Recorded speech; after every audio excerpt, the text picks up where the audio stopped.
પધારેલા તાલુકાના ડેલિગેટશ્રી, ગામના સરપંચશ્રી, આગેવાનો, વડીલો, યુવાનો, શાળાનો સ્ટાફ તેમજ વાલા વિદ્યાર્થી ભાઈઓ, દર વર્ષની જેમ દર વર્ષે આપણે 2 તારીખો 15મી ઓગસ્ટ અને 26મી જાન્યુઆરી એટલે સ્વાતંત્ર્ય એટલે કે આઝાદીનો દિવસ અને બંધારણ દિવસ ઉજવણી ધામધૂમથી કરીએ છીએ.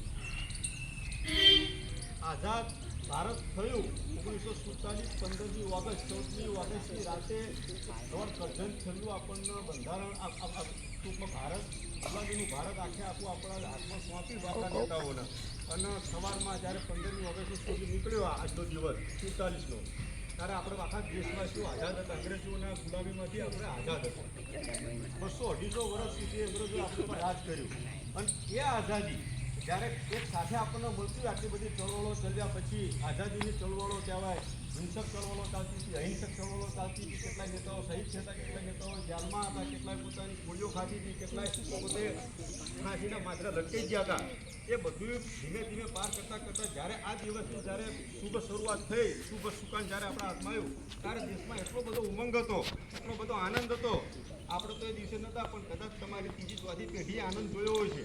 લોકો આનંદમાં આવી ગયા હતા અને સરસ મજાનો જેને સોનાનો સૂરજ ઉગ્યો એ પ્રમાણે દેશની અંદર જાત જાતના સાંસ્કૃતિક કાર્યક્રમો કરતા હતા અને સરસ મજાનો દેશના વધામણા કર્યા હતા. એ દિવસથી લઈને આજના દિવસ સુધી 78 વર્ષ થયા. 78મો આપણો આ દિવસ. તો આઝાદ ભારતની અંદર આપણે જોઈએ તો ધીમે ધીમે દેશ આપણો જ્યારે આઝાદ થયો ત્યારે આપણા દેશની પાસે એટલા બધા ઉદ્યોગો નહોતા, એટલા બધા રોજગાર નહોતા, લોકો ગરીબીમાં રહ્યા હતા, ખેતીમાં ઉત્પાદન નહોતું, કાચા ઘર હતા, કોઈની પાસે સારી ભૌતિક સગવડો નથી. જેની પાસે હતી કે બધા રાજાશાહી હતી. રાજાશાહી જેને પોતાના દીવાનો પોતાનો નોકર ચાકરો હોય એટલા સુખી સંપન્ન લોકો હતા એ સમયે. બહુ ગરીબ અને કારુણ પરિસ્થિતિમાં આપણો દેશ ધીમે ધીમે પસાર થઈ રહ્યો હતો. પણ આપણે અત્યારે જોઈએ તો 78 વર્ષ 78મા વર્ષ એટલે ટૂંકમાં આઝાદ થયા પછી 78મા વર્ષે આપણે અત્યારે સિંહ ફાળ ભરી ઔદ્યોગિક ક્ષેત્રે, કૃષિની અંદર નવું સંશોધન, ઉદ્યોગોની અંદર ઇન્ફ્રાસ્ટ્રક્ચર, નવી બિલ્ડિંગો, નવું રહેણાંક, આધુનિકતા તરફ આપણે જઈ રહ્યા છીએ. તો આપણે અત્યારે વિશ્વની અંદર ત્રીજા વિકસિત દેશોની અંદર ત્રીજો ટોપ પર આપણો નંબર આવી રહ્યો છે. તો આપણે પણ એ દેશના વિકાસની અંદર આપણે આપણો સહયોગ આપીએ. તમે તો ભારતનું ભવિષ્ય કહેવાય. આવનારી પેઢી તમે છો તૈયાર થવાનું, તો તમારા હાથમાં હવે આવનારી પેઢી તમારા હાથમાં છે. તો બાળકો આપણે એ રીતે તૈયાર થવાનું, એ રીતે આપણું મૂલ્ય શિક્ષણ, એ રીતે આપણું ઘડતર હોવું જોઈએ કે દેશને હજુ પણ આનેથી આગળ આપણે લઈ જઈ શકીએ.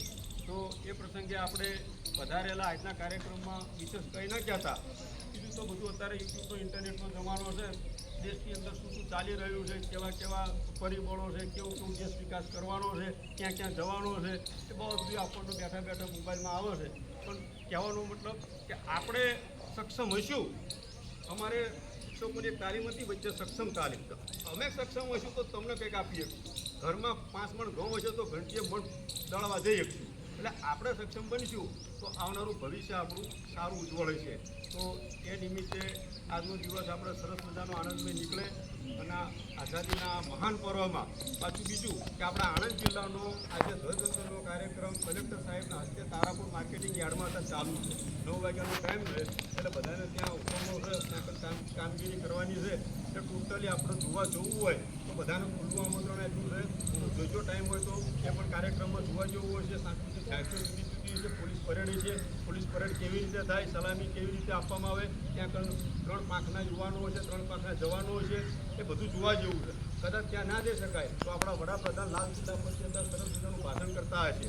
તો એ ભાષણ પત્યા પછી જુદા જુદા રાજ્યોની ઝાંખીઓ નીકળે કે ભાઈ ગુજરાતનો ટેબલો, મહારાષ્ટ્રનો ટેબલો, મધ્યપ્રદેશનો ટેબલો, આપણા 27 રાજ્યો છે એ બધાના ટેબલો નીકળે. ટેબલોમાં કોને કેવી ઝાંખી રજૂ કરી છે એ સરસ મજાની જોવા જેવી હોય. એ ટીવીમાં જોજો તો આપણને ખ્યાલ હોય કે આપણા ગુજરાતે કયો ટેબલો બનાવ્યો હતો, એમાં શું હતું.